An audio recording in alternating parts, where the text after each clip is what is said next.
Hey, what's going on guys, it's Sarge, and in this video I want to talk to you guys about some of the secret patch notes that came with the last update for Call of Duty Black Ops 3. Now apparently there was a small buff to all the sites except the red dot and the ELO, and the changes to them are pretty game changing. So before I get into the hard numbers, I want to give a huge shout out to Drifter and Exclusive Ace.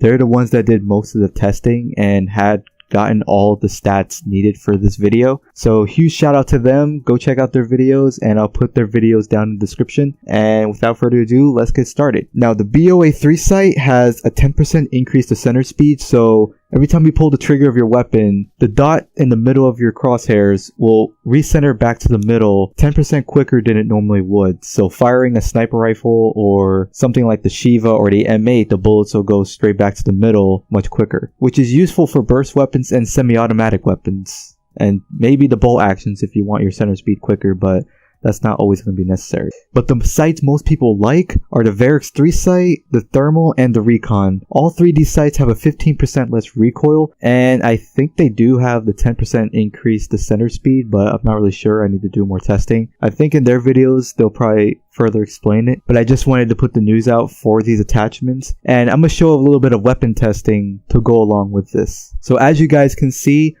I'm using my Man of War, and the recoil on this gun is okay. It's not the worst, but it's also not the best in the assault rifle class.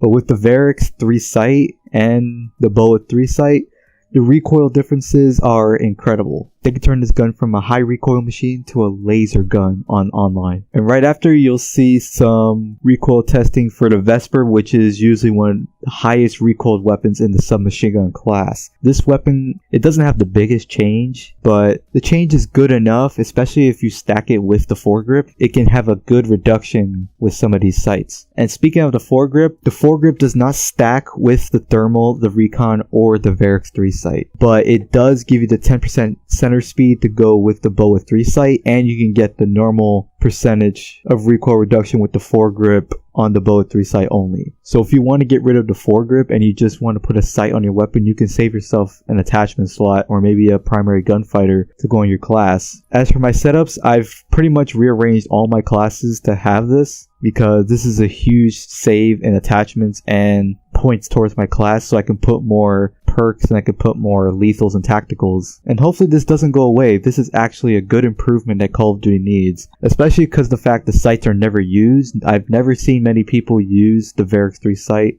or even the Recon sight unless they're using maybe a sniper rifle. So now it'd be nice to see more people using different attachments instead of the same 3 or 4 attachments being used, like quick draw, red dot sights, and foregrips. And it'll be nice to see people using new attachments now. Alright guys, that's the video for today. If you're new, don't forget to like, favorite, and subscribe, and I'll see you guys in the next video.